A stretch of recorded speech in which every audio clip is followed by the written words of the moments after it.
मुझे पता है हम अक्षर एम तक पहुंच चुके हैं, लेकिन मैं बस एक पल के लिए इसमें वापस जाना चाहूंगा। परमेश्वर का भय क्या है? यह महत्वपूर्ण है, क्योंकि मुझे नहीं लगता कि परमेश्वर के भय का डरने या भयभीत होने से कोई लेना देना है। लेकिन मैं इस पर विश्वास करता हूं, जब आप यहोवा का भय मानेंगे तो आपको किसी और बात का भय नहीं होगा। और यही कारण है कि इसे समझना महत्वपूर्ण है, और मैं समझाऊंगा। मैं बस सोचता हूं कि परमेश्वर का भय मेरे जीवन में परमेश्वर की निरंतर उपस्थिति की सचेतना है, और यहां तक कि अनंत काल के बारे में जागरूकता भी। और ये अच्छे पल हैं। मुझे पता है हम में से कुछ लोग बड़े हैं। पास्टर कार्टर इस वर्ष 70 साल के हो जाएंगे, तो हम सभी बूढ़े हो रहे हैं। मेरी बाइबल प्रिंट यहाँ बड़ी और बड़ी होती जा रही है, इसीलिए बहुत जल्दी आप यहाँ एक पारिवारिक बाइबल देखेंगे। मैं चाहता हूँ आप उसे पाएं, तो ये उसके लिए है। अपना फोन बाहर निकाल लीजिए, क्योंकि आज आपको बहुत सारी तस्वीरें खींचनी होंगी। प्रभु का भय परमेश्वर की निरंतर उपस्थिति के प्रति सचेतना है। रिकार्डो बिल्कुल यही गाना गा रहा था, ये जानने के लिए कि परमेश्वर हमें देख रहे हैं और हमारे साथ हैं। यहां तक कि हम जो देखते हैं, सुनते हैं, यही परमेश्वर का भय है। ये उनकी उपस्थिति के प्रति निरंतर सचेतना और अनंत काल के बारे में जागरूकता भी है, और एक प्रतिफल है।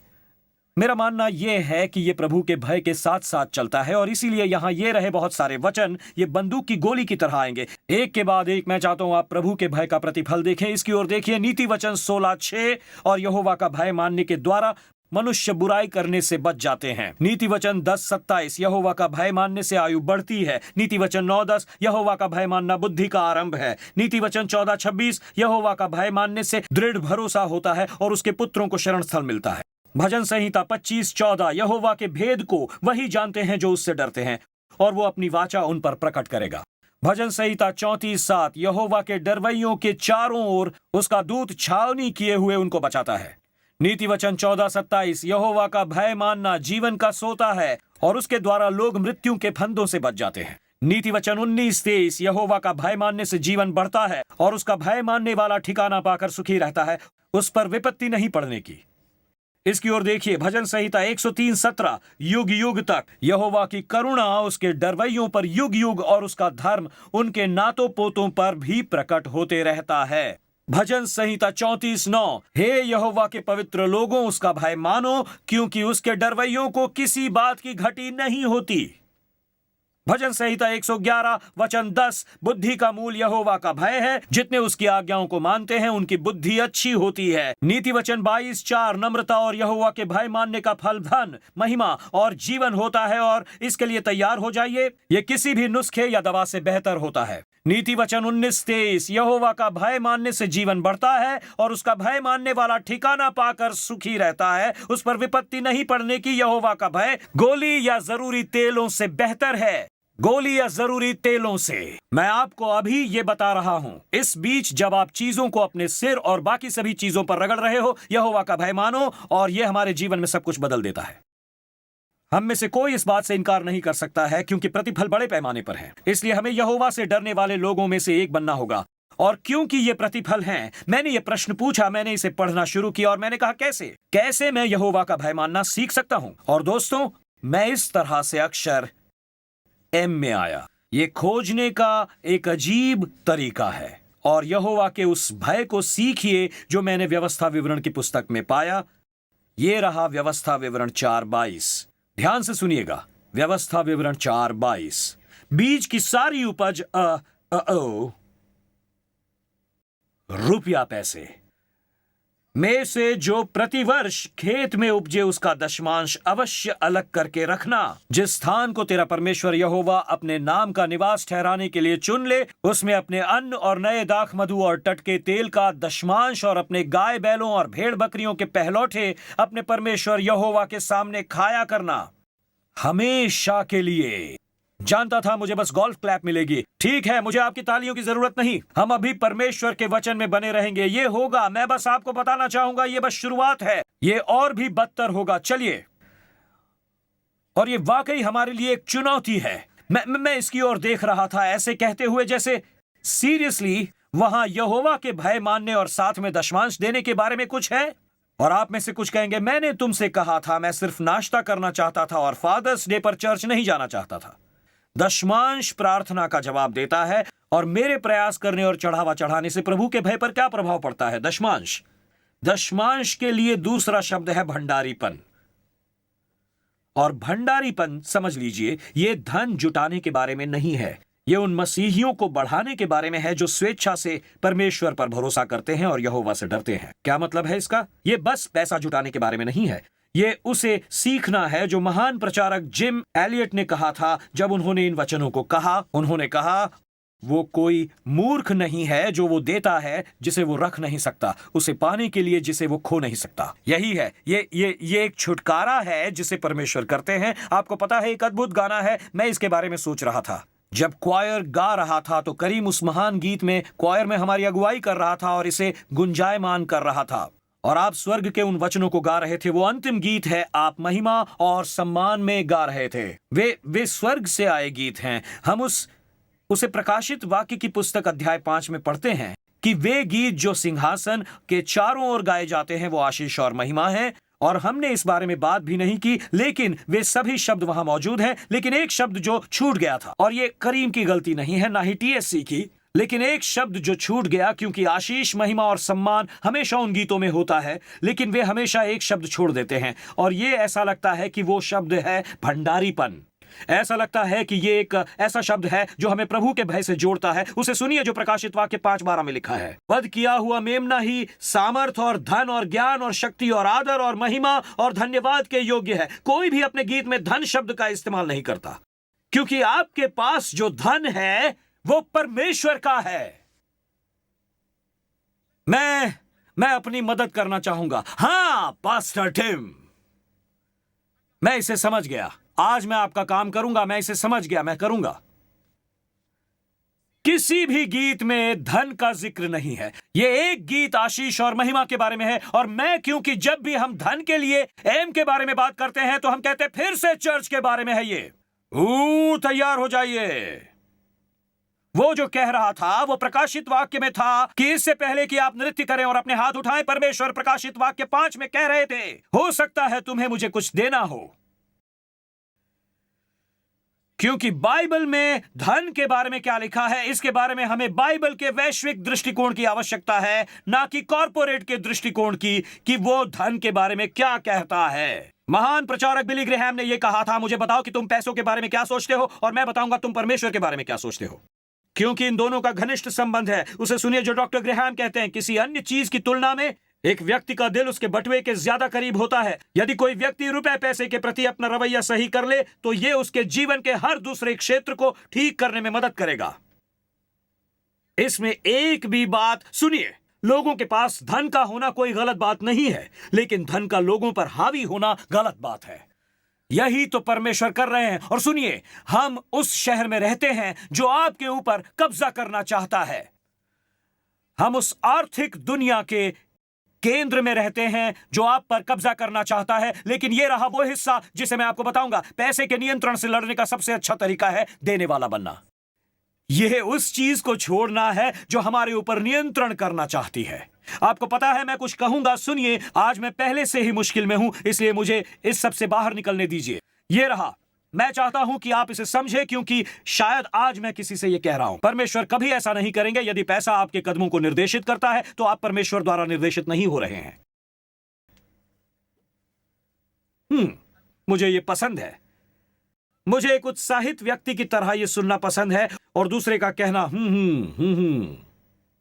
क्योंकि हम पैसे से निर्देशित लोग नहीं हैं। हम ऐसे लोग हैं जो शांति और पवित्र आत्मा द्वारा निर्देशित हैं। और यदि आप वेतन के आधार पर आगे बढ़ रहे हैं तो यह खराब है, यह खराब मॉडल है। यदि आप केवल वेतन के आधार पर निर्णय लेते हैं तो यह एक खराब मापदंड है। मैं ये नहीं कह रहा हूं कि आप वेतन की मांग ना करें, लेकिन हम यहोवा के भय में चलना चाहते हैं। हम चाहते हैं कि परमेश्वर हमारे कदमों को निर्देशित करें, ना कि कोई ऑफर लेटर इसे निर्देशित करे। 1 तीमुथियुस 6:10, क्योंकि रुपए का लोभ सब प्रकार की बुराइयों की जड़ है, जिसे प्राप्त करने का प्रयत्न करते हुए कितनों ने विश्वास से भटककर अपने आप को नाना प्रकार के दुखों से छलनी बना दिया है।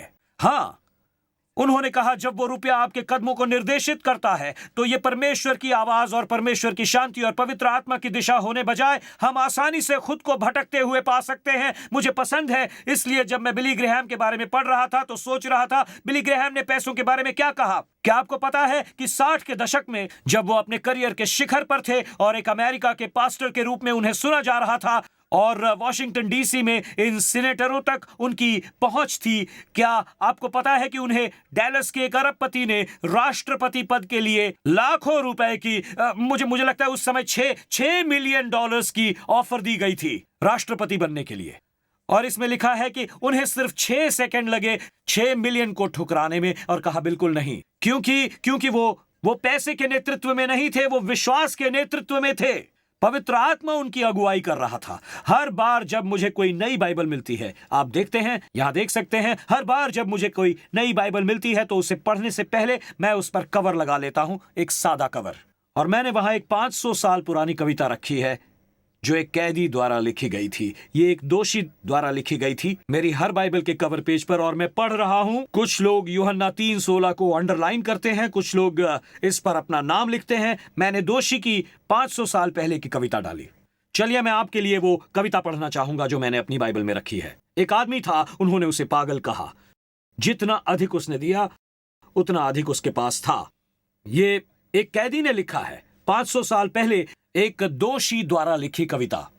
उस जेल के अपराधी का नाम था जॉन बनियन, जिसने पिलग्रिम्स प्रोग्रेस लिखा। ये वही था। मैंने उसे वहां मुझे याद दिलाने के लिए रखा है। चीजों को ज्यादा कसकर पकड़ने की जरूरत नहीं, बल्कि कहो परमेश्वर वैसे भी ये सब आपका ही है, सब कुछ उनका है। और यही वो बात है, जितना उसने दिया उतना उसके पास था। इसका भी कोई मतलब नहीं मालूम पड़ता है, लेकिन मैंने अपने जीवन में अनुभव से सीखा, अधिक पाना नहीं बल्कि अधिक देना ही पैसों को कंट्रोल करना है। महान सुधारक मार्टिन लूथर ने इस प्रकार लिखा, कहा, प्रत्येक मनुष्य के लिए 3 परिवर्तन आवश्यक है, मन, मस्तिष्क और उसका पर्स। वो कहता है, और आमतौर पर तीसरा है जो सबसे कठिन है। यही कारण है कि जब युवा पास्टर तिमुथियस और लोग यही हैं, तो मुझे यह समझ में आया, लोगों ने इस तरह का विषय ले लिया और इसे हेर फेर के लिए इस्तेमाल किया है। और इसीलिए आज आपको बाइबल के और अधिक वचन मिलेंगे ताकि हम बाइबल पर आधारित। लेकिन जब पास्टर तिमुथी ने लिखा था तो उसने कहा, तिमुथियस, मैं नहीं चाहता कि तुम इसका प्रचार करने से कतराओ। और असल में यह है जो तिमुथियस ने कहा, मेरा मतलब है जो पौलुस ने तिमुथियस से कहा। उसने कहा, असल में मैं चाहता हूं कि तुम उन लोगों की भी इस पर शिक्षा दो जो आर्थिक रूप से अच्छा कर रहे हैं। वो कहता, तिमुथियस इस संसार के धनवानों को आज्ञा दे कि वे अभिमानी ना हो और उस धन पर आशा ना रखें इसकी ओर देखिए जो बहुत चंचल है, परंतु उनका भरोसा किस पर हो? परमेश्वर पर, जो हमारे सुख के लिए सब कुछ बहुतायत से देता है। उन्हें आज्ञा दे कि अपने धन का इस्तेमाल भलाई के लिए करें। वे भले कामों में धनी बने और उनके प्रति उदार हों, जो जरूरतमंद हैं हमेशा सहायता देने में तत्पर हों। वचन 19, ऐसा करके वे आगे के लिए एक अच्छी नींव डाल रखें कि सत्य जीवन को वश में कर लें। ओ हालेलुया, सत्य जीवन, यही वो कह रहा था। बिल्कुल यही मैं चाहता हूं कि आप भी सुने, इसका प्रचार करें। तो मैं बस इन अगले कुछ क्षणों में साझा करना चाहता हूं कि आकाश के झरोखे कैसे खुलने लगते हैं। आकाश के झरोखे खुलते हैं और यहोवा का भय बाहर जाने लगता है। बहुत सारी चीजें जिसे आप देखेंगे कि किसी ऐसी चीज से वो जुड़ी हैं जो हमें बंधक बनाती हुई प्रतीत होती हैं, क्योंकि 2 दस्तावेज ऐसे हैं जो हमारे बारे में सब कुछ बताते हैं। एक है आपका कैलेंडर और दूसरा आपका बैंक अकाउंट। ये 2 चीजें हमारे बारे में सब कुछ उजागर करती हैं। 2 बेशकीमती संसाधन यानी समय और धन को प्रकट करती हैं ये, और हमें उन चीजों पर बाइबल आधारित वैश्विक दृष्टिकोण रखना होगा। और आज मैं कैलेंडर के बारे में बात नहीं करना चाहता हूं, मैं चेकबुक के बारे में बात करना चाहता हूं।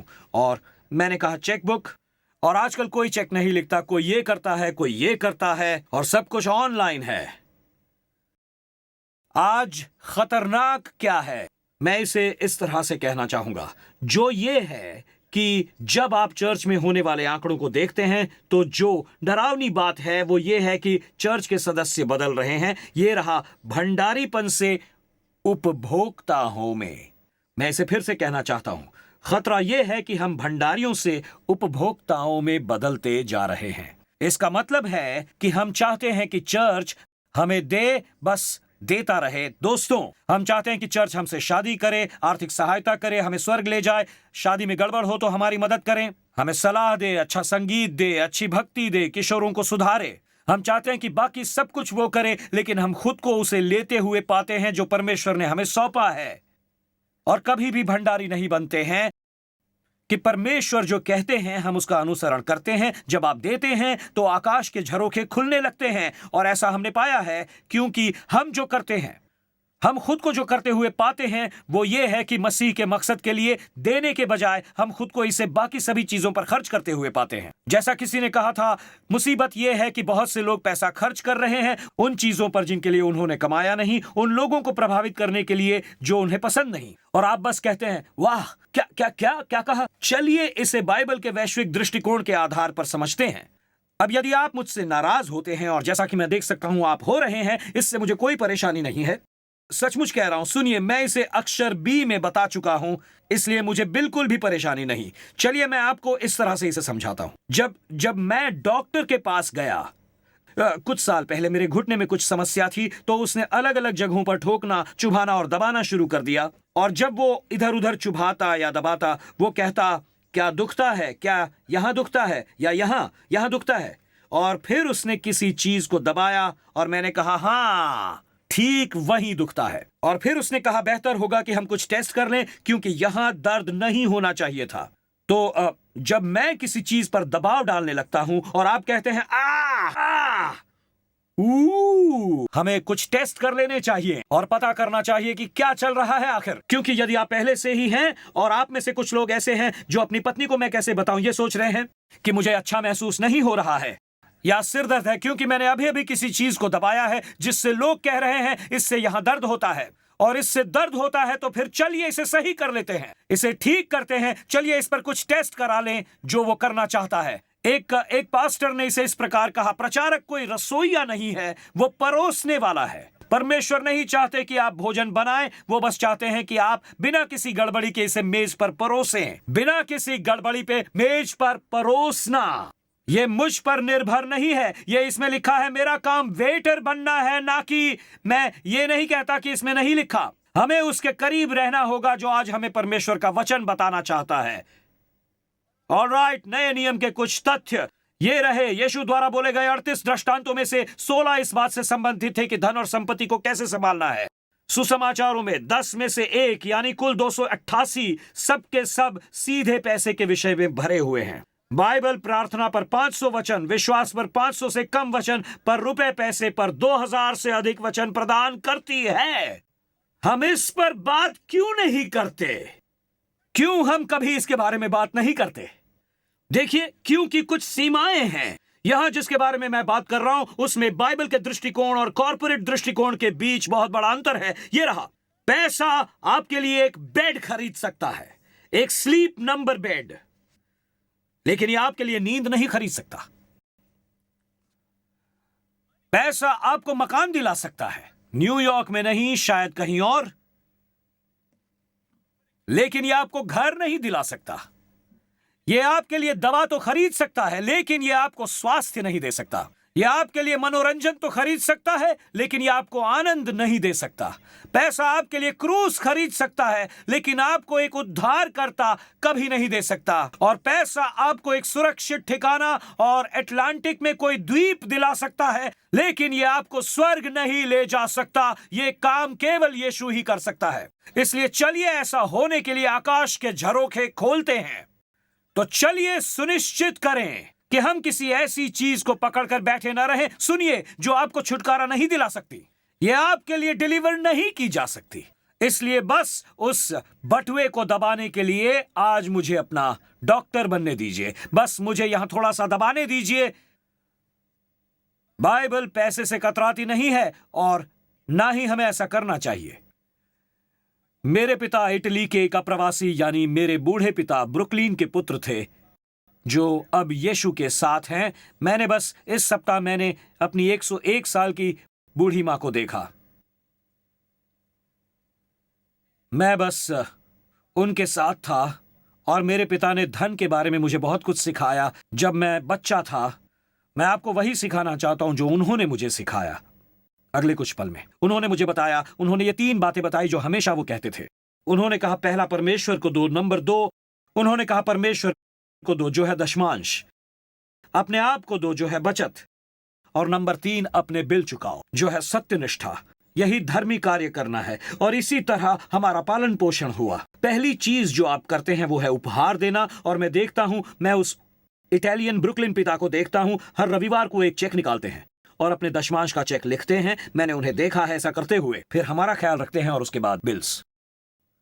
आप में से कुछ लोग इसकी ओर देखते हैं और कहते हैं आप हमारी मदद कैसे कर सकते हैं, क्योंकि उनमें से हर एक शब्द कहता है भुगतान करो।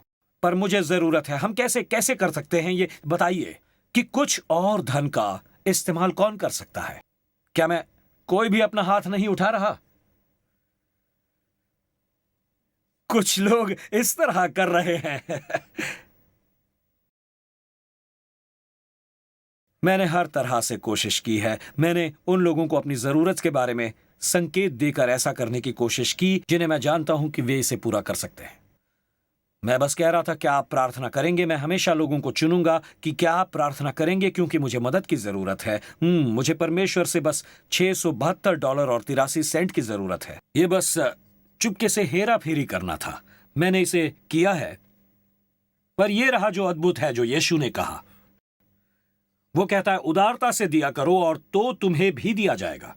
लोग पूरा नाप दबा दबा कर और हिला हिला कर और उभरता हुआ तुम्हारी गोद में डालेंगे। और ये रहा, क्योंकि जिस नाप से तुम नापते हो उसी से तुम्हारे लिए भी नापा जाएगा। यही लिखा है बाइबल में। यीशु ने कहा है, ये ऐसा लिखा है बाइबल में। यीशु ने भी कहा है। एक तरह से यीशु आपको वापस मिलने वाली राशि को आपके हाथों में वापस रख देते हैं।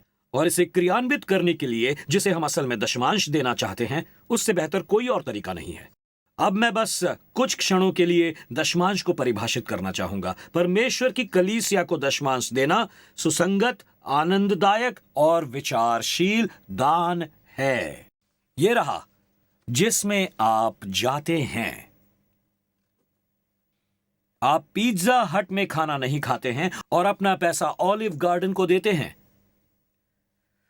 तो यदि आप ऑनलाइन देख रहे हैं और हम आपकी कलीसिया नहीं हैं, तो सुनिए, हम आपके लिए आशीष बनना चाहते हैं। पर इसे समझना बहुत महत्वपूर्ण है।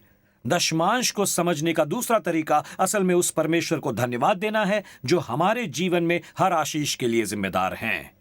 हर बार जब हम दशमांश देते हैं तो हम बस कहते हैं धन्यवाद परमेश्वर, आपका धन्यवाद। इसलिए मैं व्यवहारिक होना चाहूंगा और आपको 2 पॉइंट्स देना चाहूंगा। आप में से कुछ कहेंगे परमेश्वर का शुक्र है, सिर्फ 2 पॉइंट्स, क्योंकि मैं आज आपसे क्यों और कैसे पैसे देने के बारे में बात करना चाहता हूं। क्यों देना है के लिए मैं आपको मलाकी में ले जाऊंगा और कैसे देना है के लिए मैं आपको कुरिन्थियों में ले जाऊंगा। लेकिन मैं आपको पुराने नियम की आखिरी पुस्तक से दूंगा। मैं चाहता हूं कि आप मेरे साथ मलाकी की पुस्तक पर चलें। मैं आपके साथ क्यों देना है इस बारे में बात कर रहा हूं और यह है सबसे महत्वपूर्ण भाग। यह तब होता है जब आकाश के झरोखे यहोवा के भय और उसके साथ आने वाली कई अन्य चीजों को खोलते हैं, क्योंकि बहुत सारी चीजें आकाश के झरोखे से खुलने और उससे बाहर आने वाली आशीष से जुड़ी हैं। लूका अध्याय 6।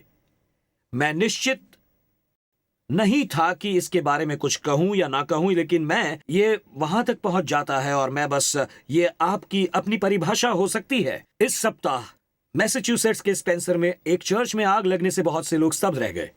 ये पहला कांग्रीगेशनल चर्च था। इस पर बिजली गिरी और वो जलकर खाक हो गया।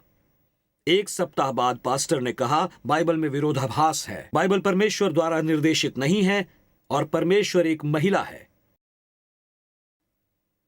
तो ये वही है जो उस सप्ताह कहा गया था, बिजली, महिला वगैरह। मैं बस ये कहना चाहता हूं, आप परमेश्वर का ठट्ठा नहीं उड़ा सकते, उनका उपहास नहीं कर सकते, आप परमेश्वर का मजाक नहीं उड़ा सकते। और इससे भी बड़ी बात मलाकी में लिखी है और आप ऐसा नहीं कर सकते। ये रहा, परमेश्वर को आप लूट नहीं सकते।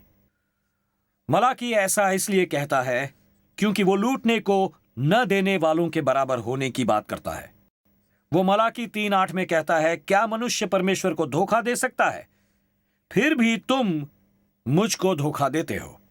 और परमेश्वर जवाब देते हैं। कभी कभी आप नहीं चाहते कि परमेश्वर जवाब दें, और इस बार वो देते हैं और वो कहते हैं दशमांश और उठाने की भेंटों में। मेरे साथ हुआ है। सुनो दोस्तों, इससे पहले कि मैं अगला वचन पढ़ूं, मेरे घर पर हुआ है। मुझे मेरे घर पर लूटा गया है, मुझे मेरी कार में लूटा गया है, मेरे चर्च में लूटा गया है। और जब ऐसा कुछ होता है तो आपको अपमानित महसूस होता है, जैसे आपको लूट लिया गया हो। कायम रहने के अलावा मेरे पास सब कुछ है। मेरा मतलब मेरे पास बहुत सी अलग अलग संपत्तियां थी, मैंने उसे खो दिया। मुझे याद है कि कोई अंदर घुस आया और मेरे पास पुरानी टोयोटा कोरोला थी और कोई आदमी अंदर घुस आया था। मैंने सीट पर कुछ छोड़ दिया था, वे अंदर घुसे और चुरा लिया मेरी बाइबल, और वे सभी प्रीचिंग सर्मन्स, उनमें से बहुत से टाइम स्क्वायर चर्च से थे, उन्हें चुरा लिया गया। और मैंने कहा खैर, हो सकता है ये कोई मसीही चोर होगा। इसीलिए मैंने मन ही मन सोचा, परमेश्वर को उसके बारे में सोचने दो। उसने वो बाइबल ले ली जो मुझे पसंद थी, उस उपदेश को जो मैं सुन रहा था। लेकिन यद्यपि उसने मेरी बाइबल या मेरे उपदेश टेप या मेरा मसीही संगीत ले लिया, मैं बहुत परेशान हुआ और मैं अपमानित महसूस कर रहा था। मुझे बहुत बुरा महसूस हो रहा था। जब परमेश्वर को लूट लिया जाता है तो उन्हें क्या महसूस होता होगा। वचन 9 में लिखा है, तुम पर भारी शाप पड़ा है क्योंकि तुम मुझे लूटते हो, वरन सारी जाति ऐसा करती है। और फिर परमेश्वर ये देते हैं वचन 10 में, उनसे विनती करते हैं कि सारे दशमांश भंडार में ले जाओ कि मेरे भवन में भोजन वस्तु रहे, और ऐसा करके मुझे परखो, और ऐसा करके मुझे परखो। सेनाओं का यहोवा ये कहता है, और ये देखिए ये रहा, मैं आकाश के झरोखे तुम्हारे लिए खोलकर तुम्हारे ऊपर अपरंपार आशीष की वर्षा करता हूं कि नहीं। उस पॉइंट पर ये यीशु जैसा लगता है। पॉइंट यह है कि वो कहता है मेरा काम पूरा नहीं हुआ है। वो कहता है मेरा काम अभी पूरा नहीं हुआ है। केवल आशीष ही नहीं मिलेगी, बल्कि मैं खुद को आत्मिक युद्ध में भी शामिल करूंगा तुम्हारे साथ। फिर मैं तुम्हारे नाश करने वाले को ऐसा धुड़कूंगा कि वो तुम्हारी भूमि की उपज नाश न करेगा, और तुम्हारी दाखलताओं के फल कच्चे न गिरेंगे। सेनाओं के यहोवा का यही वचन है। वो कहता है आकाश के झरोखे खुल जाएंगे, और फिर वो कहता है कि मैं तुम्हारे जीवन के आत्मिक युद्ध में शामिल हो जाऊंगा। वो कहता है तुम्हें नाश करने वालों को धुड़कने की जरूरत नहीं होगी जब तुम विश्वास के साथ कदम बढ़ाओगे। परमेश्वर कहते हैं दशमांश आशीष की वर्षा के लिए स्वर्ग के झरोखे खोल देता है। और क्या आपने सोचा है दशमांश नहीं देने से क्या होता है? मैं बस बता रहा हूं कि यदि वो कहता है दशमांश आकाश खोल देता है, और मैं बस कुछ पल के लिए यहां रुकना चाहूंगा क्योंकि मैं महसूस कर रहा हूं आपकी कुछ आंखें मुझे देख रही हैं, और ये अद्भुत है। तब जब मैं लोगों से बात करता हूं, जब वो इस बारे में परेशान है, मैं उनसे पूछता हूं। खैर, आपको मैं बताऊंगा कि चलिए इसकी तुलना कीजिए और बताइए, यदि यीशु कहते हैं कि यह अधिक आशीषित है, तो आप पाने की तुलना में देने में अधिक आशीषित होते हैं। तो बताइए ये कैसे काम करता है? अपने देने के बारे में, अपने देने के बारे में, एक्शन के बारे में मुझे बताइए। यह अद्भुत है, उनमें कोई भी ऐसा नहीं करता। मेरे जीवन में परमेश्वर ने क्या किया है जो मैं आपको बता रहा हूं, एक चमत्कार के सिवाय और कुछ नहीं है। इसीलिए मैं ये आपको बताना चाहता हूं। वो कहता है कि यदि तुम मुझे आकाश के झरोखे खोलने दो तो मैं यहोवा का भय भेजूंगा जो ध्यान रखेगा। कोई नहीं कहता कि यदि आप इसका सामना करना शुरू करते हैं। क्या आपको पता है अगले अध्याय में क्या लिखा है? जब वे पीछे के कमरे में प्रार्थना कर रहे थे, हमारे एल्डर्स प्रार्थना कर रहे थे, हमारे बुजुर्गों में से एक ने इसे उठाया, खासकर फादर्स डे पर। पिता, मेरी बात ध्यान से सुनिए। परमेश्वर कहते हैं एक आशीष है जिसे मैं पिताओं और उनके पुत्रों के लिए लाना चाहता हूं। ध्यान से सुनिए मुझे। मैं उन्हें फिर से एक साथ मिलाना चाहता हूं। मैं एक बहाली करना चाहता हूं। मेरा मानना है कि ये खुले आकाश का हिस्सा है। मेरा मानना है कि ये खुले हुए झरोखे का हिस्सा है जिसे परमेश्वर खोलते हैं और कहते हैं, दोस्तों, यदि मैं वो काम करके आकाश के झरोखे को खोल सकता हूं जो परमेश्वर ने मुझसे करने के लिए कहा है, तो उसके खिलाफ मैं जोर क्यों दूं? क्यों उसके खिलाफ लड़ूं? मुझे बस ये चाहिए जो परमेश्वर के पास है। परमेश्वर ने शुरुआत की और यहां ये है, पैसे देने में हमारी अनिच्छा के कारण। परमेश्वर ये कहते हैं ऐसा करके मुझे परखो। वो कहते हैं यदि तुम्हें इस पर विश्वास नहीं है तो मुझे परखो। यही एकमात्र समय है जब भी हमारे पुराने नियम में परमेश्वर को हम परखते हैं तो परमेश्वर क्रोधित हो जाते हैं। देखिए आप उस पर मुझे परखो। सिंडी और मैंने ऐसा तब किया जब हमारी शादी हुई थी। हमने परमेश्वर को परखा। हम दोनों ने जब शादी की थी तो हम कर्ज से मुक्त थे, और फिर शादी के पहले साल के बाद ही हम पर कर्ज बढ़ गया, और हमने इसकी ओर देखा और हमने कहा कि यह असंभव है। हम जो बनाते हैं उसके आधार पर हम ये भी नहीं कर सकते। और दोस्तों, ये कोई मूर्खतापूर्ण बात नहीं थी, बल्कि ये बस हमारी गैर जिम्मेदारी थी। और जो मैंने महसूस किया जब सिंडी और मैंने असल में इस बारे में प्रार्थना की, तो इससे हमने असल में परमेश्वर की परख की और हमने कहा ओके। और मैं आपको बता दूं, परमेश्वर ने हमारी मदद की और हम कर्ज से मुक्त हुए। मैं बस आपको बता रहा हूं, हमने सचमुच सिंडी से आप पूछ सकते हैं। हमने कहा क्योंकि हम कर्ज में हैं, हम इसे देखने के लिए दूसरे स्तर पर ले जाएंगे और असल में यह काम करता है या नहीं। हमने अपना दशमांश और अपनी भेंट बढ़ा दी और कहा स्वर्ग को इस सभी अन्य चीजों का ध्यान रखने दो, क्योंकि हम इसे देखने के लिए दूसरे स्तर पर ले जाएंगे ये असल में काम करता है या नहीं। और परमेश्वर ने इसे किया। वो दशमांश अब स्पष्ट होना चाहिए। ये रहा, स्पष्ट होना चाहिए। मैं एक महान प्रचारक नहीं हो सकता हूं, लेकिन मैं एक औसत प्रचारक हो सकता हूं, पर मैं स्पष्ट हूं, इसलिए मैं सचमुच स्पष्ट बात करूंगा। इस शब्द दशमांश का मतलब होता है 10%। इसका मतलब यह है कि यदि आप 100 रुपए कमाते हैं तो 10 रुपया परमेश्वर का है। यदि आपके पास $1000 का चेक है तो आप परमेश्वर के लिए $100 का थैंक यू नोट लिखिए। यदि आप दशमांश नहीं देते हैं तो आप परमेश्वर को धोखा देते हैं और आपका दशमांश लास्ट नहीं पर पहला 10% है। परमेश्वर का वचन हमें यह दिखाता है कि वो 100% को अपनी संपत्ति मानते हैं और मलाकी के अनुसार इससे कम कुछ भी उनसे चोरी करना है। दशमांश केवल हमें यह याद दिलाने के लिए है कि हर चीज के मालिक वो हैं। दोस्तों, हमें स्पष्ट होना चाहिए, आप इसके मालिक नहीं हैं, सब कुछ परमेश्वर का है। दशमांश देना हमारे लिए परमेश्वर को स्वीकार करने का एक अवसर मात्र है। ये आपका है, आप मेरे स्रोत हैं, सब कुछ आपका है, इसलिए दशमांश देना। सुनिए, यह कोई आर्थिक मुद्दा नहीं है, यह प्रभुता का मुद्दा है। आमीन। यह है निर्णय करना कि परमेश्वर आप इंचार्ज हैं। क्योंकि यह रहा, यह दिलचस्प बात। मैं चाहता हूं कि आप में से कुछ इसे समझ लें, क्योंकि मैंने ये कोशिश की है। मैंने हर खामी ढूंढने की कोशिश की दशमांश देने में। जब मैं नौजवान पास्टर था तब भी मैं बहुत ज्यादा पैसा नहीं कमा रहा था, और मैं कह रहा हूं यही है जो मैंने कहा। मैं चाहता हूं आप सुने। मैंने सोचा मेरा चर्च में काम करना और चर्च में सेवा करना, ये रहा मेरा दशमांश था। ओके, मेरी सेवा मेरा दशमांश था। ओके, ऐसा दिखावा मत कीजिए कि आपको यह नहीं पता कि मैं किस बारे में बात कर रहा हूं। मैंने बताया था आगे चलकर यह और बदतर होता जाएगा, इसलिए मेरे साथ बस बने रहिए। और ये रहा जो होता है। मैंने इसकी कोशिश की, मुझे उतना वेतन नहीं मिलता है, और मैं आप में से कुछ लोग वहां बैठे हैं जो स्वेच्छा से काम करते हैं। मेरे लिए स्वेच्छा से अपना समय देना, हे प्रभु, आपके लिए दशमांश है। मैं आपको बता रहा हूं, सेवा करना दशमांश नहीं होता। स्वेच्छा से काम करना दशमांश नहीं है।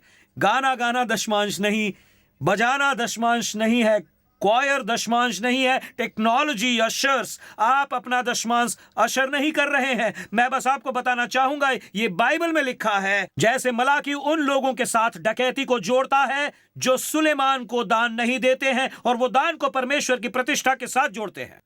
अपनी संपत्ति के द्वारा और अपनी भूमि की पहली उपज दे देकर यहोवा की प्रतिष्ठा करना, उपज का दशमांश देना है यहोवा की प्रतिष्ठा करना। प्रतिष्ठा क्या है? प्रतिष्ठा वो है जिसे किसी व्यक्ति के किरदार को मूर्त रूप से और खुशी से कद्र करने के रूप में परिभाषित किया गया हो। आप आत्मा में दशमांश नहीं देते हैं।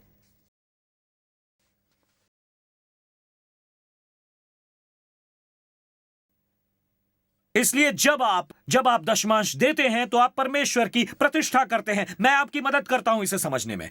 ये गहरा होता चला जा रहा है। ये रहा, मुझे पता था ये कठिन होगा, इसलिए भजन संहिता, मैं इसे आपको इस तरह समझाना चाहूंगा। भजन संहिता 24:1, बस अगर वहां कोई गलती ना हो। पृथ्वी और जो कुछ उसमें है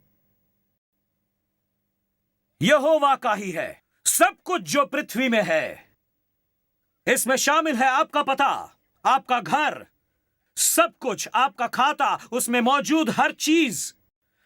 और यह रहा जो इसमें लिखा है। आप तैयार हो जाइए। कुछ अध्यायों के बाद दुष्ट उधार लेते हैं और लौटाते नहीं।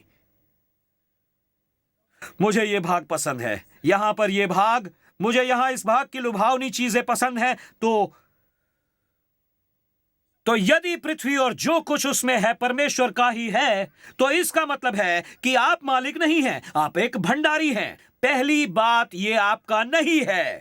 और जब आप उस चीज पर अधिकार करते हैं जो आपकी नहीं है, तो परमेश्वर वहीं से उद्धरण देना शुरू करते हैं। यह डकैती है, क्योंकि यह आपकी नहीं है। हम इसके साथ ऐसा व्यवहार नहीं कर सकते जैसे कि यह हमारी है। और आप में से कुछ कहेंगे, यह मेरा पैसा है, मैंने कड़ी मेहनत की है, मैंने इस व्यवसाय को बनाया है, मैंने वो डिग्री हासिल की है। कक्षा तक चलकर जाने के लिए तुम्हें पैर किसने दिया? तुम्हें उस बोर्ड को देखने के लिए आंखें किसने दी? तुम्हें यह किताब पढ़ने के लिए दिमाग किसने दिया? जीवन किसने दिया? किसने दिया जोश? होश किसने दिया? वो तुम्हारा नहीं है, वो परमेश्वर का है। सब कुछ उनका है।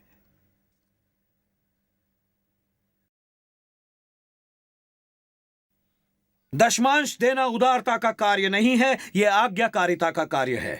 यह परमेश्वर को सम्मान देना है।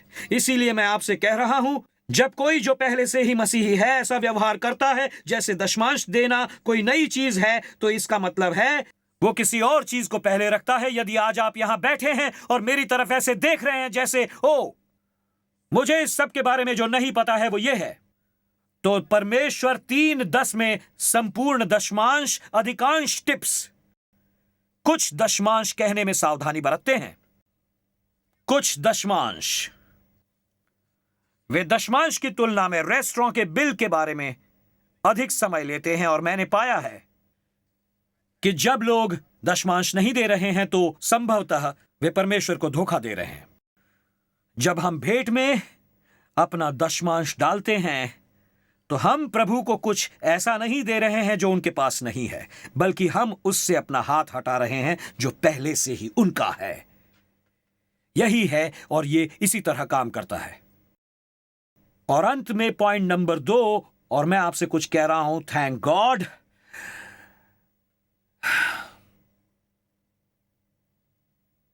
मैं एक तरह से इस तरफ से शुरू कर रहा हूं, खासतौर पर वहां कुछ महिलाएं बैठी हैं। नंबर 2 है कैसे देना है। यह है 1 कुरिन्थियों 16 और 2 कुरिन्थियों 9।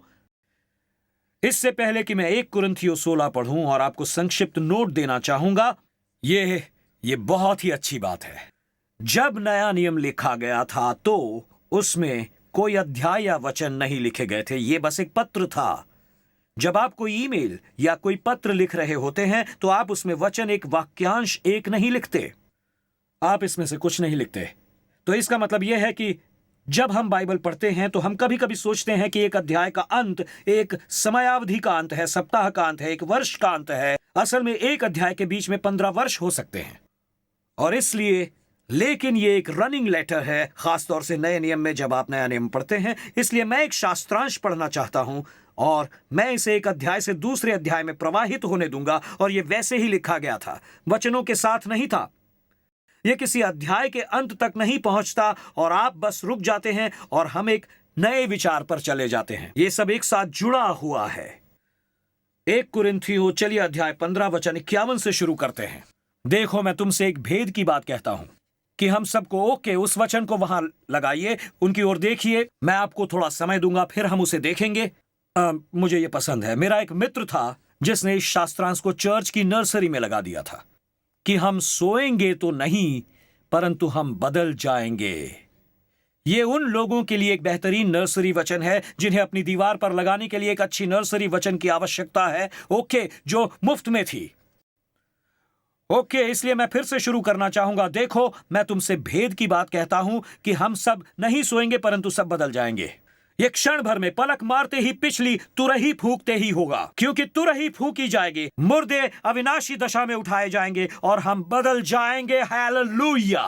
क्योंकि अवश्य है कि ये नाशमान देह अविनाशी को पहन ले और ये मरणहार देह अमरता को पहन ले। जब ये नाशमान अविनाश को पहन लेगा और ये मरणहार अमरता को पहन लेगा, तब वो वचन जो लिखा है पूरा हो जाएगा कि जय ने मृत्यु को निगल लिया। और हे मृत्यु, तेरी जय कहां रही? हे मृत्यु, तेरा डंक कहां रहा? मृत्यु का डंक पाप है और पाप का बल व्यवस्था है, ये रहा। परंतु परमेश्वर का धन्यवाद हो जो हमें जयवंत करता है, जो हमें हमारे प्रभु यीशु मसीह के द्वारा हमें जयवंत करता है। सो हे मेरे प्रिय भाइयों, दृढ़ और अटल रहो और प्रभु के कार्य में सर्वदा बढ़ते जाओ, क्योंकि ये जानते हो कि तुम्हारा परिश्रम प्रभु में व्यर्थ नहीं है। और अब उस चंदे के विषय में,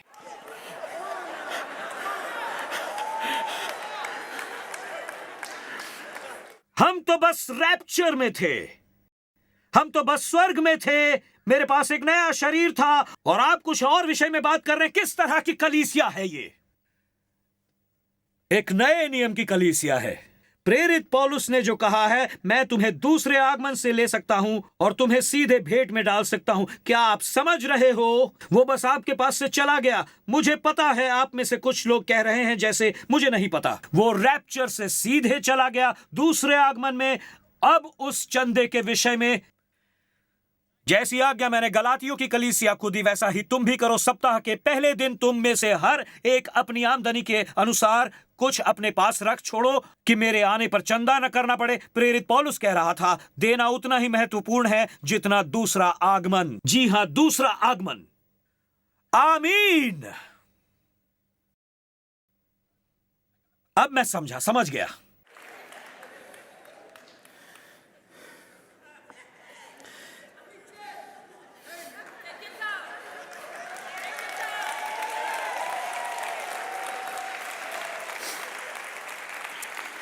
पास्टर अपनी मंडली के सामने खड़ा हुआ और बोला, मेरे पास एक बुरी खबर है और मेरे पास एक अच्छी खबर है।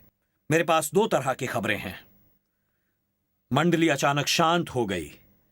उसने कहा कि बुरी खबर यह है कि चर्च को एक नई छत की जरूरत है। मंडली कराह उठी। अच्छी खबर यह है कि नई छत के लिए हमारे पास पर्याप्त पैसा है और सबने ताली बजानी शुरू कर दी। लेकिन बुरी खबर यह है कि यह अभी भी आपकी जेब में है।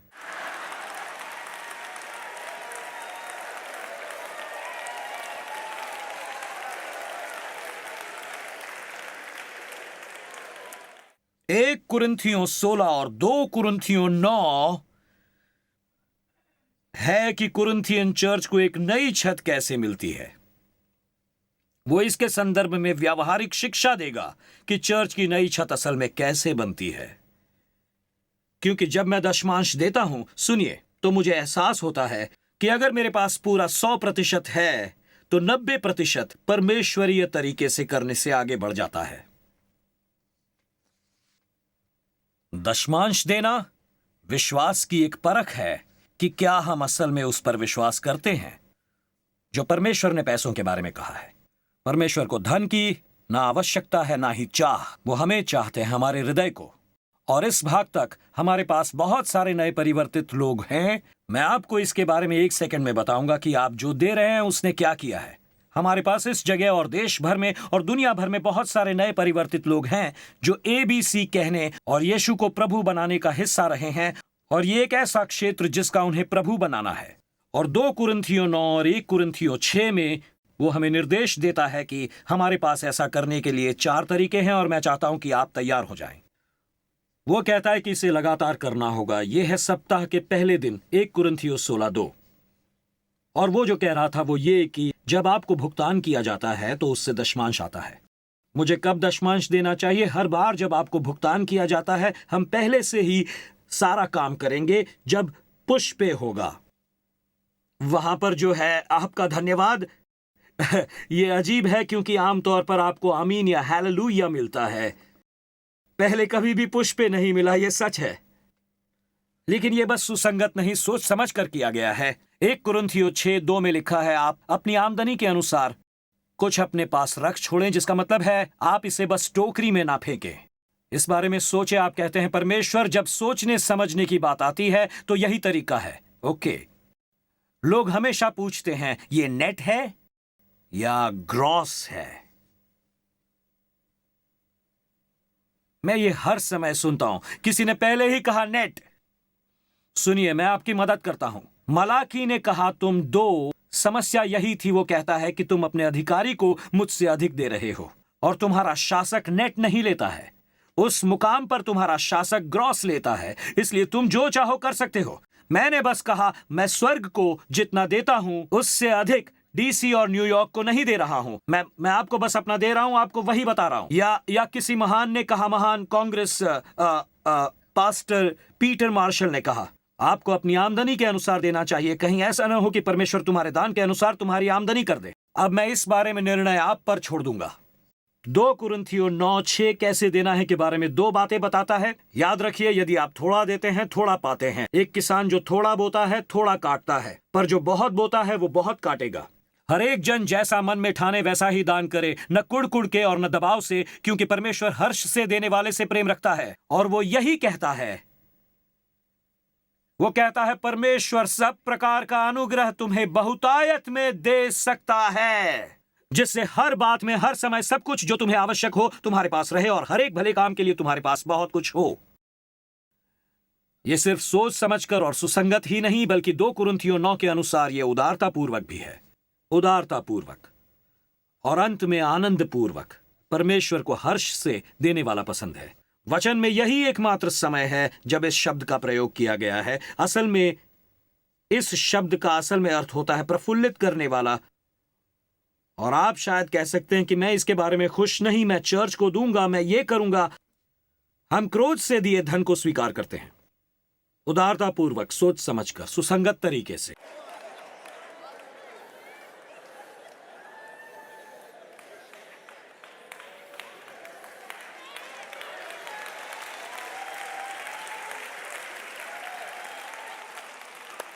उदारतापूर्वक, सोच समझकर, सुसंगत तरीके से। चलिए मैं आपको बताता हूं इसने क्या किया है। आप जो टीएससी को दे रहे हैं, आप देखेंगे कि आपका दशमांश ओडिसी, यूक्रेन और मोल्दोवा में होप फूड और बाइबल लेकर आया है। सचमुच पास्टर कार्टर और डॉक्टर टेरेसा कानलॉन, जो हमारे बाइबल कॉलेज के अध्यक्ष हैं, उन्होंने कहा हम वहां बैठे थे और हम जब 1000 लोगों से बात कर रहे थे, 2 अलग अलग सत्रों में 1000 लोग आए और चले गए, और 1000 जिनमें मूल रूप से महिलाएं और बच्चे ही होंगे, क्योंकि सभी पुरुषों को सैनिक बनने के लिए बुलाया जा रहा है। और उन्होंने कहा कि यह अविश्वसनीय था जब मैंने इसे देखा। और उन्होंने कहा जब हमारा काम खत्म हो गया तो मैंने उन ट्रकों को इन महिलाओं के लिए भोजन और बाइबल लेकर आते देखा, जिनके पास कुछ नहीं था, और ये कि उनके कमाने वाले चले गए हैं और कुछ स्थान जहां वे रहते थे मलबे में तब्दील हो गए थे। चर्च ने मेरी बात सुनी। आपने ऐसा करने में मदद की। दशमांश और चढ़ावा यही करते हैं, आपने मदद की। मुझे लगता है कि परमेश्वर की योजना हमेशा अपने लोगों को दशमांश और भेंट के माध्यम से वित्त पोषण का काम करने की है। यही वो करते हैं। राइकर्स आइलैंड, जब आप वहां गए तो एक ऐतिहासिक था, क्योंकि हम कैदियों, पुरुषों, महिलाओं के लिए भोजन ला सके। आपने राइकर्स में लाने के लिए, मंच बनाने के लिए, संगीत के लिए और कुछ विशेष करने के लिए जो किया। क्या आप समझ रहे हैं? इस मंगलवार जब स्टेन ने 212 अधिग्रहण के बारे में बात की थी कि अगली पीढ़ी पूरी सेवा करेगी और उसके पश्चात हमारे पास ऐसे युवाओं को भेजने का अवसर होगा जिनके पास कोई मौका नहीं होता है, कोई मौका नहीं। दशमांश और भेंट से हमें युवाओं को गर्मियों में ऐसे शिविर में भेजने में मदद मिलती है जहां जाने का उनके पास कोई मौका नहीं होता। इसलिए समझ लीजिए, दशमांश का आदेश दिया गया है। भेंट उन लोगों की ओर से आती है जो दशमांश को समझते हैं। भेंट दशमांश से ऊपर है, और एक बार जब हम दशमांश समझ जाते हैं तो आप दशमांश दिए बिना भेंट नहीं देते। दशमांश को सबसे पहले समझना चाहिए। दशमांश अंतिम रेखा नहीं है, यह शुरुआती रेखा है। इसीलिए हम हमेशा प्रश्न पूछते हैं, क्या आपने शुरुआत की? जब आपने दान दिया था, जब आपने विजन फंड में दान दिया था, तो वो दशमांश नहीं था, वो दान था। चलिए मैं आपको बताता हूं उसने क्या किया। इसने पहले ही येल प्रार्थना सभा लॉन्च कर दी, क्योंकि लगभग 1000 लोग प्रार्थना करने और शुरुआत करने के लिए येल यूनिवर्सिटी में आए थे। और दोस्तों, मैं आपको कुछ बताऊंगा, हम पहले से ही हैं, और मैं उन नामों का जिक्र भी नहीं कर सकता जो मैंने पास्टर कार्टर और अन्यों से सुने हैं कि दूसरे आईवी लीग खुलने शुरू हो रहे हैं प्रार्थना सभा के लिए। वो पूछ रहे हैं, हम तक पहुंच रहे हैं। हम विजन फंड से ऐसा करने के लिए वहां मौजूद उन परिसरों में प्रार्थना सभा आयोजित करने के लिए जा रहे हैं। क्या आप समझ रहे हैं? हमने ये विजन फंड लिया और अगली पीढ़ी को दुनिया भर में जाने के लिए प्रशिक्षित करने के लिए शिखर सम्मेलन में $5 लाख भेजे, और इन सभी छात्रों ने शुरू कर दिया है। और मैं आपको बताना चाहूंगा, हमने कर दिया है टीएससी, स्पेनिश, चाइनीज, अरेबिक, हर जगह लॉन्च कर दिया गया है जुलाई के पहले सप्ताह में। और हमने कल ही टीएससी को इब्री में भी लॉन्च करने की और इसे अगले साल तक तैयार करने पर चर्चा की, क्योंकि हम इस्राएल देश जाने के लिए तैयार हैं।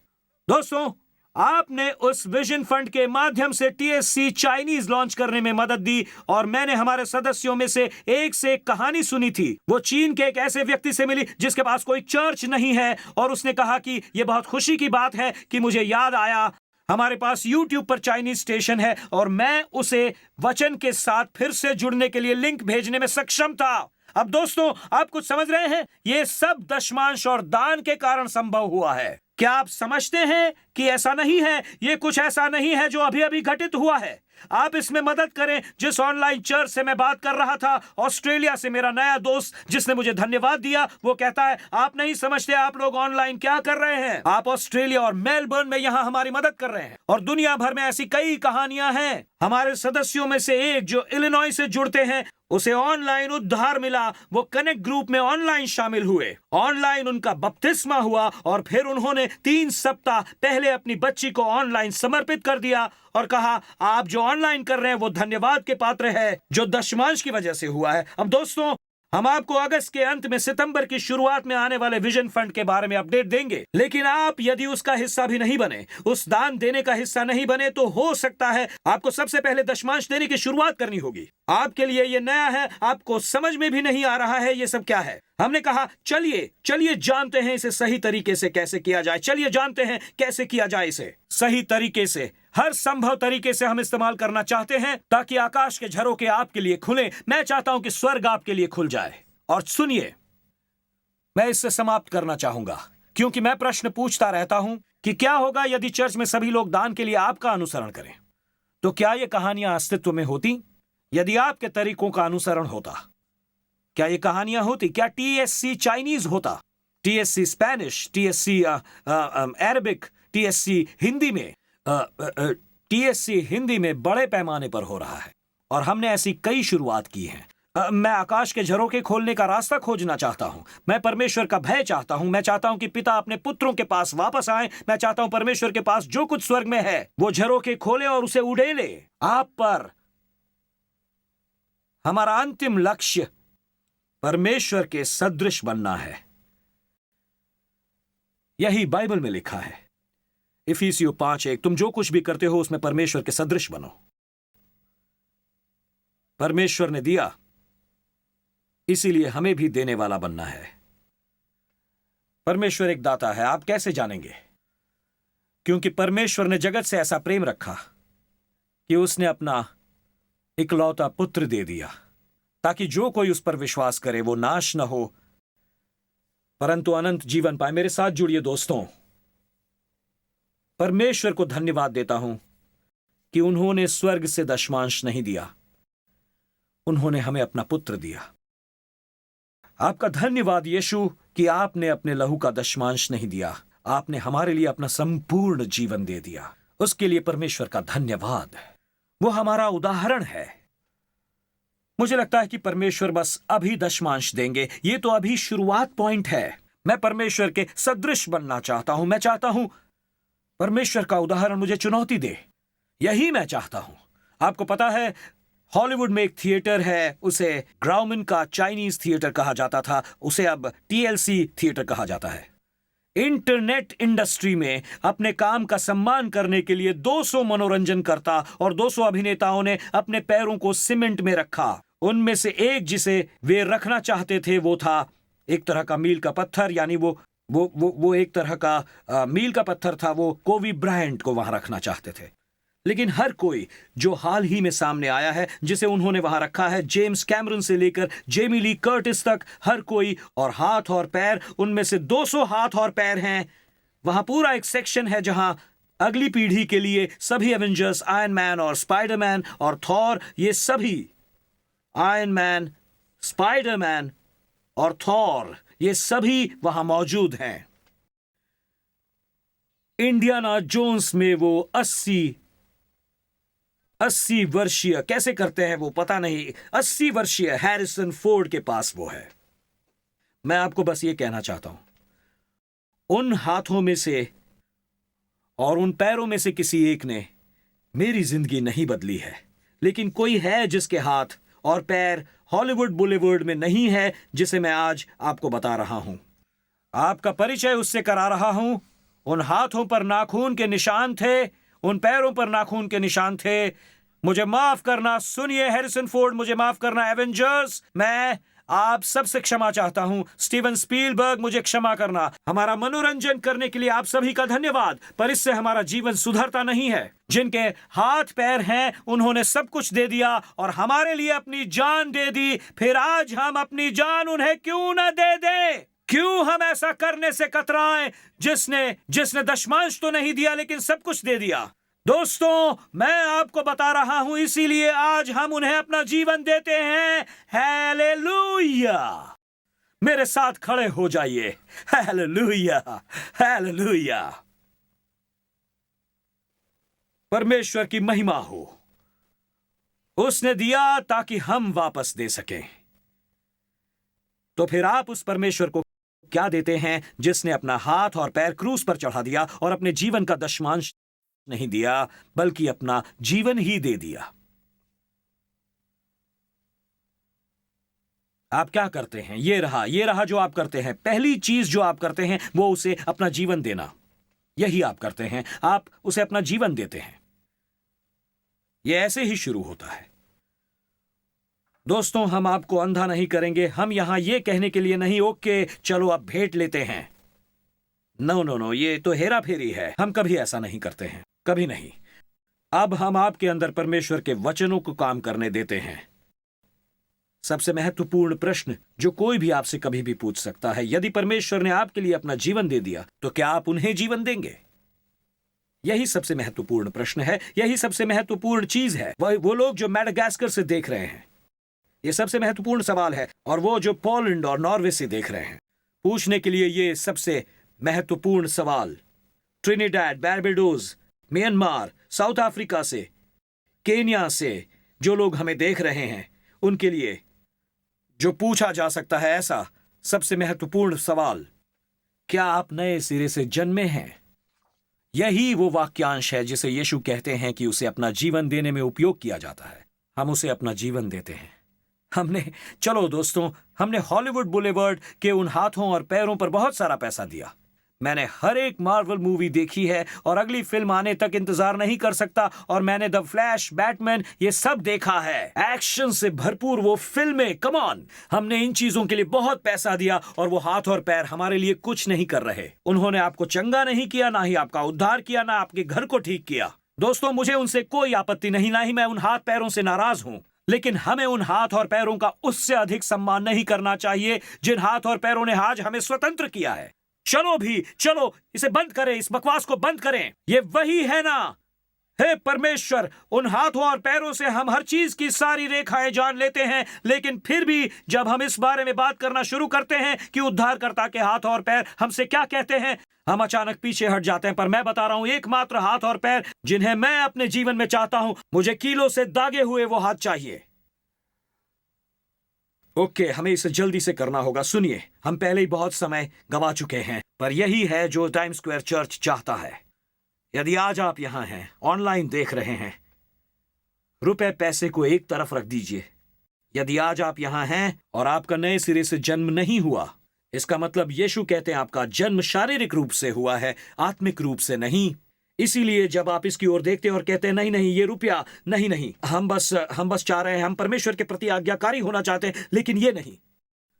लेकिन यदि आपने नहीं सीखा है कि एक अच्छे पिता का आपके चारों ओर लिपटना क्या होता है, तो मुझे परवाह नहीं कि आप वॉल स्ट्रीट पर काम करते हैं या आप सरकारी सब्सिडी वाले घर में रहते हैं, आप एथलीट हैं या एक्टर हैं, या आप मदर्स डे पर यह कहने वाली एक सिंगल मदर हैं जो कहती हैं कि मैं एक मां हूं, या फादर्स डे पर कि मैं एक पिता हूं। सुनिए, हम यीशु के बिना इस जीवन में कुछ नहीं कर सकते, और हम यीशु के बिना इसे जीवन के बाद भी नहीं कर सकते हैं। तो सुनिए ध्यान से, वो हाथ और पैर अब आपके पास पहुंचते हैं और कहते हैं, मैंने आपको जीवन दे दिया है, अपना जीवन मुझे दे दो। कोई भी मनुष्य नए सिरे से जन्मे बिना स्वर्ग नहीं देख सकता, और आज आप नए सिरे से जन्म ले सकते हैं। आपका जीवन पूरी तरह से बदला जा सकता है। एक बिल्कुल नई सृष्टि की शुरुआत आज हो सकती है। परमेश्वर आपके साथ जाते हैं। और ये कैसे होता है पास्टर टिम? ये ABC के जितना आसान है। ए, स्वीकार करना कि मैं पापी हूं, मैं अंदर से टूट चुका हूं, मैं किसी वादे, किसी नुस्खे, किसी प्रोग्राम से खुद को ठीक नहीं कर सकता हूं। मैं स्वयं को ठीक नहीं कर सकता हूं, फिर ये कैसे होगा? बी यानी विश्वास, बिलीव करना। 2000 साल पहले परमेश्वर ने अपने पुत्र को भेजा क्रूस पर मेरी जगह मरने के लिए। उसने वो जीवन जिया जो मैं नहीं जी सकता था, और उसने मुझे वो प्रतिफल दिया जिसका मैं हकदार नहीं था। और सी, उन्हें प्रभु के रूप में स्वीकार करना। आप 2000 साल पहले इसलिए नहीं आए कि मैं चर्च आऊं, आप 2000 साल पहले इसलिए आए कि मैं स्वर्ग जा सकूं। और अब अपनी आंखें खोलकर मैं नए सिरे से जन्म लेने वाली उस प्रार्थना को करना चाहता हूं जिसमें आप मेरे साथ जुड़िए, यहां तक कि आप एक पिता भी हो सकते हैं। यह बहुत अच्छा वरदान है। और अगर आप एक बेटा हैं तो यह भी एक वरदान है जो आप अपने पिता को दे सकते हैं, और वो है यीशु में नया जीवन देना। और यदि आज आप यहां हैं और कहते हैं, पास्टर टिम, जब आप नए सिरे से जन्म लेने वाली प्रार्थना करते हैं, मैं उसका हिस्सा बनना चाहता हूं, मैं साथ रहना चाहता हूं, और आपको क्षमा से शुरुआत करनी है। कह सकते हैं कि ये पैसे वाली बात से मैं सहमत नहीं हूं, कोई बात नहीं। आप एक मसीही बन जाइए, परमेश्वर अपना कार्य करेंगे। बाकी चीजों की मुझे कोई परवाह नहीं, सच कहता हूं। बाइबल में लिखा है, विश्वास दशमांश वो नहीं कहता जो विश्वास कहता है। मैं चाहता हूं आप इसे समझ लें कि मसीह के पास आने के लिए आपको भेंट देने या धन देने की जरूरत नहीं। अपने विश्वास के साथ मसीह के पास आइए। यदि आज आप यहाँ हैं, कहिए, पास्टर टिम, मैं नए सिरे से जन्म लेने वाली प्रार्थना का हिस्सा बनना चाहता हूं। बिना किसी हिचकिचाहट मैं ये यात्रा शुरू करना चाहता हूं परमेश्वर के साथ। चलिए, अपने हाथ ऊपर उठाइए, हवा में ऊपर उठाइए अपने दोनों हाथ, और कहिए मेरे साथ, इस प्रार्थना में जुड़िए। आगे जो बैठे हैं, वहां पीछे बैठे हैं, वो भी सब मेरे साथ जुड़ेंगे, बालकनी में, वहां पर। Thank you. चलिए, अपने हाथ ऊपर उठाइए, हवा में ऊपर उठाइए, मैं देखना चाहता हूं। चलिए, वहां बैठे सब लोग, शुक्रिया, शुक्रिया, धन्यवाद, धन्यवाद। वो जो पीछे बैठे हैं, वहां जो बालकनी में बैठे हैं, ऊपर बैठे हैं, गैलरी में बैठे हैं, वो सब उस बालकनी में बैठे हैं, वो भी मेरे साथ जुड़िए। चलिए, सब मिलकर वो प्रार्थना करते हैं। चलिए, मेरे साथ मिलकर ऊंचे स्वर में कहिए, प्रिय प्रभु यीशु, मेरा मानना है कि आप परमेश्वर के पुत्र हैं। मेरा मानना है कि उस क्रूस पर आपने मेरे पाप, मेरी लज्जा और मेरी दोष भावना को अपने ऊपर ले लिया, और आप इसके लिए मरे। आपने मेरे बदले अधोलोक का सामना किया ताकि मुझे न जाना पड़े।